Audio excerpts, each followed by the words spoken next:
Hello student, स्वागत है आपका जीके सुपर 30 के यूट्यूब चैनल में। मैं रानी करार।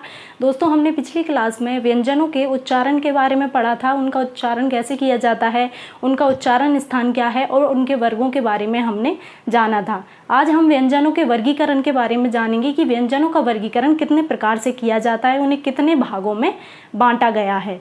तो देखिए, सामान्य रूप में व्यंजनों का वर्गीकरण कितने भागों में किया जाता है, तो 6 भागों में व्यंजनों को बांटा गया है। वो 6 भाग कौन कौन से होते हैं सामान्य रूप में? पहला होता है हमारा स्पर्श व्यंजन। पहला कौन सा होता है? स्पर्श व्यंजन। इनकी संख्या कितनी होती है? 25 होती है, जो वर्गों में वर्गीकृत किए गए हैं, जो मैंने पिछली वीडियो में आपको बताया था। यदि किसी ने हमारी वीडियोस नहीं देखी हैं स्टार्टिंग से, तो पहले वो हमारी वीडियोस को स्टार्टिंग से देखे, तभी आपको समझ आएगा कि मैंने आपको पिछली क्लास में क्या पढ़ाया था। ठीक है, तो देखिए, पहला है स्पर्श व्यंजन, ठीक है, जो वर्गों में बांटे गए हैं। दूसरा होता है हमारा अंतःस्थ व्यंजन, अंतःस्थ व्यंजन। तीसरा होता है ऊष्म या संघर्षी व्यंजन, ऊष्म या संघर्षी व्यंजन। चौथा होता है हमारा संयुक्त व्यंजन। दोस्तों, पहले ये 4 भागों में ही वर्गीकृत किए गए थे। कहीं कहीं बुकों में आपको 4 प्रकार से ही देखने को मिलेंगे, लेकिन इन्हीं के आधार पर 2 भाग और इनके किए गए हैं। इनको 6 भागों में वर्गीकृत कर दिया गया है। पहले इन्हें 4 भागों में बांटा गया था: स्पर्श व्यंजन, अंतःस्थ व्यंजन, ऊष्म या संघर्षी व्यंजन और संयुक्त व्यंजन। 5वां है हमारा, जो मैंने आपको बताए थे, उत्क्षिप्त व्यंजन, या जिन्हें क्या बोलते हैं, द्विगुण व्यंजन। पहले मैंने इससे पहले वीडियो में आपको बताया था कि द्विगुण व्यंजन कौन से होते हैं। फिर 6वां है अनुनासिक व्यंजन।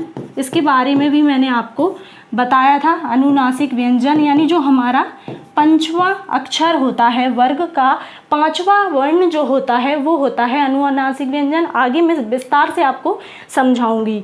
ठीक है, तो ये हमारे 6 भागों में बांटा गया है। व्यंजनों का वर्गीकरण सामान्य तौर पे किया गया है। ठीक है, तो इनके बारे में मैंने आपको डिटेल में पहले ही बता दिया था, फिर भी थोड़ा थोड़ा मैं आपको बताती जाऊंगी कि क्या होते हैं। स्पर्श व्यंजन जिन्हें हमने वर्गों में बांटा था, वो सारे होते हैं, यानी इनकी संख्या 25 बताई थी मैंने आपको। ठीक है, अंतःस्थ व्यंजन कौन कौन से होते हैं? अंतःस्थ व्यंजन मैंने आपको बताए थे, जिनकी संख्या 4 होती है, यानी या, रा, ला और वा। ठीक है, इसके बाद ऊष्म या संघर्षी व्यंजन, इनकी संख्या क्या होती है? इनकी संख्या होती है 4। ये कौन कौन से होते हैं? जो हमारे तीनों सा होते हैं, तीनों सा और हा, इनकी संख्या भी 4 होती है। संयुक्त व्यंजन कौन कौन से होते हैं हमारे? इनकी संख्या भी 4 होती है, जो होते हैं छ, त्र, ज्ञा और श्रा हमारा। ठीक है, आया आपको इतना समझ में? तो ये हमारे हो गए। और उत्क्षिप्त और द्विगुण व्यंजन, इनकी संख्या होती है 2, जो कौन कौन से थे हमारे? एड़ा और एड़ा, जो मैंने आपको बताया था कि इनका प्रयोग संस्कृत भाषा में नहीं किया गया है। ये नए नए हिंदी भाषा में विकसित हुए हैं, इसलिए इन्हें विकसित व्यंजन, द्विगुण व्यंजन और अन्य नामों से भी इन्हें पुकारा जाता है, जैसे कि ताड़नजात, नवनिर्मित व्यंजन, इस प्रकार के नाम भी इनको दिए गए हैं।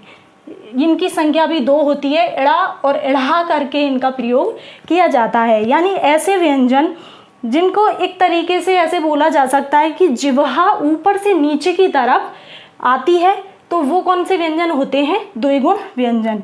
अनुनासिक व्यंजन कौन से होते हैं? हर वर्ग का, यानी हर वर्ग जो हमने बांटा था स्पर्श व्यंजनों को, हर वर्ग में बांटा था, कंठ, तालव्य, मूर्धन्य, जो हमने बांटा था, हर वर्ग का 5वां जो अक्षर होता है, यानी पंचवां अक्षर जो होता है, यानी 5वां वर्ण, वो होता है अनुनासिक व्यंजन। आया आपको इतना समझ में? आगे आप समझना कि कौन सा होता है। इसे नासिक व्यंजन भी कहते हैं। नासिक व्यंजन यानी कौन से व्यंजन? वे व्यंजन जिनका उच्चारण करते समय नाक और मुख दोनों से ध्वनि निकलती है, नाक और मुख दोनों से ध्वनि निकलती है, वो होते हैं नासिक व्यंजन या अनुनासिक व्यंजन। तो आपको समझ में आया? हर वर्ग का 5वां अक्षर से क्या मतलब है? यानी जो समझिए आप, जैसे कि ये मैंने जो वर्ग लिखे हुए हैं, का वर्ग, चा वर्ग, टा वर्ग, ता वर्ग और पा वर्ग, तो ये मैंने आपको बताया था प्रथम वर्ण, ये बताया था प्रथम वर्ण, ये बताया था मैंने आपको द्वितीय वर्ण, ये तृतीय वर्ण, ये चतुर्थ वर्ण और ये बताया था मैंने पंचम वर्ण। तो ये जो पांचवा वर्ण है, यानी हर वर्ग का, प्रत्येक वर्ग का पांचवा अक्षर जो होता है वही क्या होता है हमारा नासिक या अनुनासिक व्यंजन। आया समझ इतना आपको? ठीक है, तो ये मैंने समझाने के लिए आपको पहले से ही लिखा हुआ था ताकि आपको समझ में आए कि नासिक के व्यंजन कौन से होते हैं। तो इस प्रकार से इन्हें कितने भागों में वर्गीकृत किया गया है? सामान्य रूप में व्यंजनों का वर्गीकरण 6 भागों में वर्गीकृत किया गया है। तो चलिए आगे पढ़ते हैं हम। आगे दूसरे तौर पे हम उच्चारण के आधार पे पढ़ते हैं। उच्चारण के आधार पर व्यंजनों का वर्गीकरण, उच्चारण के आधार पर कितने भागों में व्यंजनों को बांटा गया है? तो कितने भागों में बांटा गया है? 8 प्रकार से इन्हें वर्गीकृत किया गया है उच्चारण के तौर पे। तो हमने जो पिछली क्लास में पढ़ा था कि व्यंजनों का उच्चारण स्थान क्या क्या होता है, उनका उच्चारण किस प्रकार से किया जाता है, तो वही सारे आते हैं इसमें उच्चारण स्थान के आधार पर। कौन कौन से पढ़े थे हमने? पहला पढ़ा था हमने कंठ। कंठ कंठ व्यंजन कौन से होते हैं? जो क वर्ग होता है पूरा, का वर्ग। का वर्ग से अर्थ है कि क ख ग घ ण सारे का वर्ग वाले, ये कंठ वर्ग में आते हैं। ठीक है, तो ये हमारा पहला होता है। दूसरा होता है हमारा तालव्य, तालव्य व्यंजन। तीसरा होता है हमारा मूर्धन्य व्यंजन। चौथा होता है हमारा दंत्य व्यंजन। पांचवा होता है हमारा ओष्ठ व्यंजन। ये सब हमने पढ़ा था व्यंजनों में, और इन्हीं को व्यंजनों के उच्चारण में वर्गीकृत किया गया है कि व्यंजनों को उच्चारण के आधार पर कितने भागों में बांटा गया है। तो इन्हीं को हमने 8 भागों में वर्गीकृत किया है। कंठ, तालव्य, मूर्धन्य, दंत, ओष्ठ। छठवा होता है दंतोष्ठ। सातवां होता है हमारा वत्सर्य, वत्सर्य व्यंजन। इसका नाम कम सुना होगा आप लोगों ने, या किसी ने तो सुना भी नहीं होगा कि वत्सर्य व्यंजन क्या होता है। इसके बाद 8वां होता है स्वर यंत्रीय व्यंजन या कांकल्य व्यंजन। तो इन 8 भागों में इनको वर्गीकृत किया गया है। तो पहला तो क्या था हमारा का वर्ग पूरा। तो देखिए इस प्रकार से हम लिख लेते हैं ताकि आपको समझ में आए कि कौन कौन सा होता है। ठीक है, तो पहला हम लिख लेते हैं कंठ वाले। ये वर्णमाला आपको याद भी रहनी चाहिए ताकि आपको समझ में आए कि कौन कौन से किसके अंदर आते हैं वर्ण। ठीक है, क ख ग घ ण। ठीक है, ये का वर्ग के अंतर्गत आते हैं। तालव्य च छ जा झा और या, ये कौन से होते हैं? तालव्य व्यंजन होते हैं। मैंने आपको पहले बताया था, आपने उच्चारण करके देखा होगा, प्रैक्टिस की होगी तो आपको समझ आया होगा कि मैंने आपको किस तरीके से बताया था। ठीक है, तो ये 4 वर्ग तालव्य व्यंजन होते हैं। और इनके अंतर्गत कौन कौन से और आ जाते हैं जो मैंने आपको पहले नहीं बताया था, अब विस्तार से समझ रहे हैं। दोनों जो सा होते हैं वो भी इसी के अंतर्गत आते हैं, और जो या हमारा होता है वो भी तालव्य के अंतर्गत आता है। क्यों? क्योंकि इसका उच्चारण स्थान जो है वो तालु से होता है, इसलिए जो दोनों सा हमारे हैं और या, ये भी तालव्य के अंतर्गत आते हैं। ठीक है, मूर्धन्य के अंतर्गत हम कौन कौन से पढ़ेंगे? मूर्धन्य के अंतर्गत ट, ठ, ड, ढ और ण, ये मैंने आपको बताए थे। ठीक है ना, ये मूर्धन्य के अंतर्गत आते हैं। दंत कौन कौन से थे? त, थ, द, ध और ना। हमारे ना इसके अंतर्गत पहले मैंने आपको बताया था, लेकिन अभी इसको लिखा रहने दीजिए, बाद में मैं आपको इसके बारे में बताऊंगी। और दंत के अंतर्गत कौन कौन सा आ सकता है? तो दंत के अंदर ये जो सा बचा है हमारा, ये दोनों सा के बाद जो तीसरा सा आता है वो भी इसके अंतर्गत आता है। किसके अंदर? दंत के अंदर। आप बोल के देख लीजिए, सा। ठीक है, तो ये हमारे दंत के अंतर्गत आ गए। फिर ये ओष्ठ, ओष्ठ के अंतर्गत मैंने आपको क्या बताया था?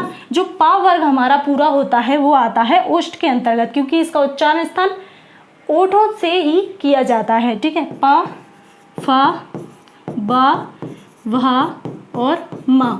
आप बोल के देख सकते हैं, आपको समझ में आएगा। ठीक है, और दंत ओष्ठ, दंत ओष्ठ मतलब दांतों से और ओठ की मदद से जिस वर्ण का उच्चारण किया जाता है उसे हम दंतोष्ठ के अंतर्गत रखते हैं। तो वो कौन सा होता है? दंतोष्ठ वा।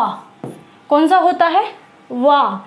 ठीक है, इसको पहले आपने नहीं पढ़ा था, मैंने केवल आपको वर्ग वाले ही समझाए थे कि कौन कौन से वर्ग किस उच्चारण आधार पे इनको वर्गीकृत किया गया है। लेकिन ये जो वा होता है ये अंतस्थ व्यंजन होता है जो या, र, ला, वा के साथ आता है, इसलिए इसको दंत ओष्ठ के अंतर्गत रखा गया है, क्योंकि इसका उच्चारण स्थान जो होता है वो ऊपर के जो दांत होते हैं हमारे, ऊपर वाले दांत और नीचे के ओठ के सहारे से इसको बोला जा सकता है ना, उसी की मदद से इसे बोला जाता है, जैसे वा।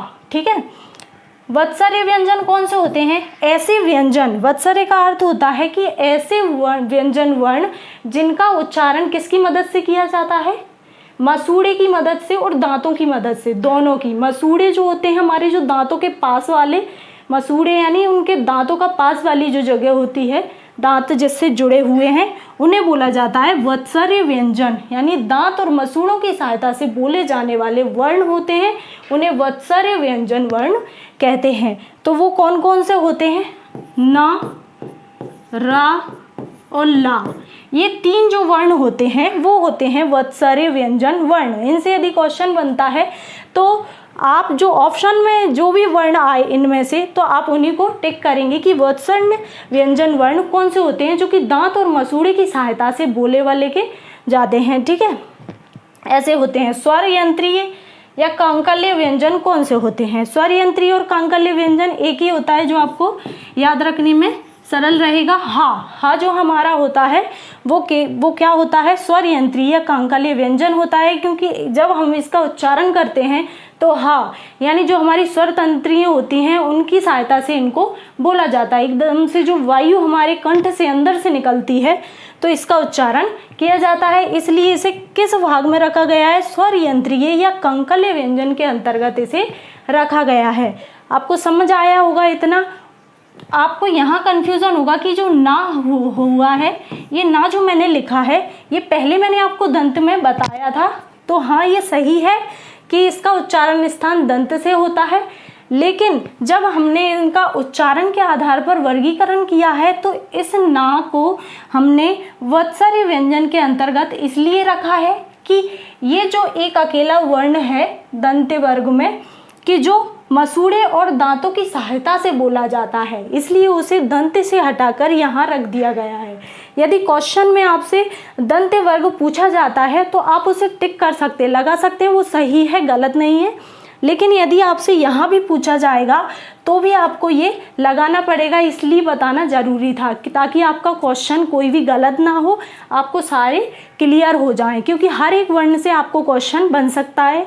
छोटे छोटे क्वेश्चन ऐसे आ जाते हैं कि आपको सही तरीके से उनको लगाना ज़रूरी है, क्योंकि बहुत सारे क्वेश्चन ऐसे होते हैं जब हम वर्णमाला याद नहीं करते हैं या हमको वर्णमाला में कोई कन्फ्यूज़न होता है तो हम उन्हें क्लियर नहीं कर पाते हैं। इसलिए मैं आपको ये बार बार समझा रही हूँ ताकि आपको अच्छी तरीके से याद हो सकें। ठीक है, इतना आपको समझ आया होगा। ठीक है, तो ये जो सारे व्यंजन वर्ण थे हमारे 33, उन सब का वर्गीकरण उच्चारण के आधार पर किया गया है। अब आपका क्वेश्चन ये बनता होगा कि ये मैंने आपको का से लेके सारे हा तक बता दिए हैं, तो हमने जो संयुक्त व्यंजन पढ़े थे छ, त्र, ज्ञ और स्रा, उनको हमने उच्चारण के आधार पर क्यों नहीं लिया है? क्योंकि जो व्यंजन वो संयुक्त वर्ण जो थे हमारे, वो किन के मेल से बनाए गए थे? दो व्यंजनों के मेल से बने हुए थे। लेकिन जो हमारे ये व्यंजन वर्ण होते हैं ये व्यंजन और स्वर से मिलकर बने होते हैं, यानी स्वरों की सहायता से जो बोले जाते हैं वो, इसलिए इनका उच्चारण किया जाता है और इनको उच्चारण के आधार पर 8 भागों में बांटा गया है। उन्हें इसलिए नहीं लिया गया है क्योंकि वो 2 व्यंजनों के मेल से बने हुए वर्ण हैं। ठीक है, आया होगा आपको समझ इतना। आगे पढ़ते हैं हम। आगे प्राणत्व के आधार पर व्यंजनों का वर्गीकरण। प्राणत्व के आधार पर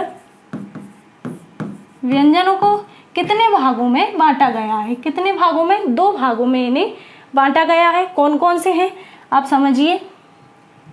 2 भाग कौन कौन से हैं? प्राण के आधार पर, प्राण या वायु जैसे कहें, प्राणत्व भी कह सकते हैं इसको, प्राणत्व या प्राण, इसका अर्थ होता है वायु या हवा। मतलब हमारे इनका उच्चारण जब किया जाता है, इन वर्णों का उच्चारण जब किया जाता है, जब हमारे मुख से वायु कितनी मात्रा में निकलती है, यानी कम वायु निकलती है या अधिक वायु निकलती है, उस आधार पर इनको कितने भागों में बांटा है? 2 भागों में बांटा है। तो देखिए वो 2 भाग कौन कौन से हैं हमारे? 2 भाग हैं हमारे।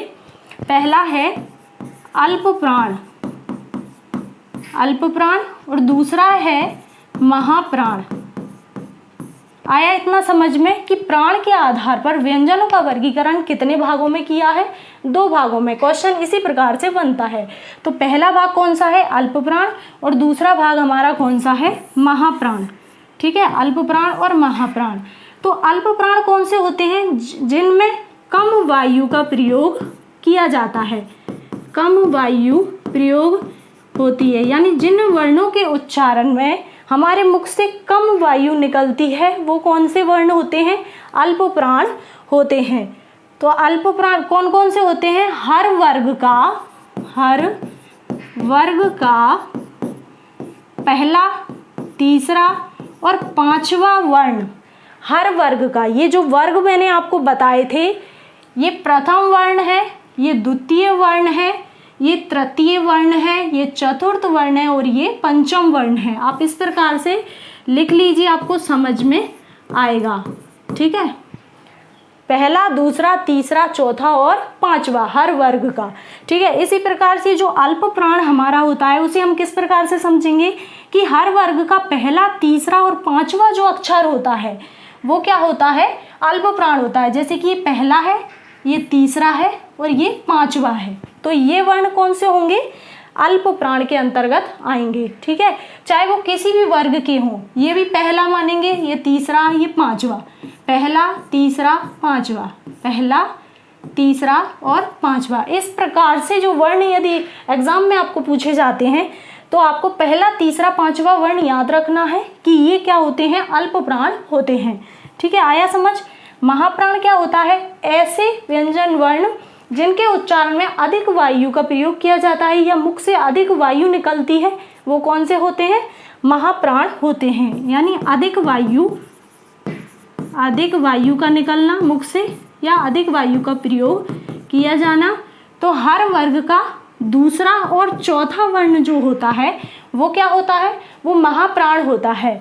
दूसरा और चौथा वर्ण, हर वर्ग का दूसरा और चौथा वर्ण, यानी दूसरा, चौथा, दूसरा, चौथा। इसी प्रकार हर वर्ग का दूसरा और चौथा क्या होगा? हमारा महाप्राण होगा। तो आया आपको समझ में? पहला, तीसरा, 5वां अल्प प्राण, दूसरा और चौथा महाप्राण। इतना आपको क्लियर हो गया होगा। तो ये होते हैं प्राण के आधार पर 2 प्रकार के व्यंजनों का वर्गीकरण किया गया है। आपको इतना समझ आया होगा। आई होप आपको हमारी वीडियोस अच्छे लग रहे होंगे। तो हमारी वीडियो को लाइक ज़रूर करें, दोस्तों को शेयर करें और नए वीडियोस को देखने के लिए हमारे चैनल को सब्सक्राइब ज़रूर करें। Thank you so much.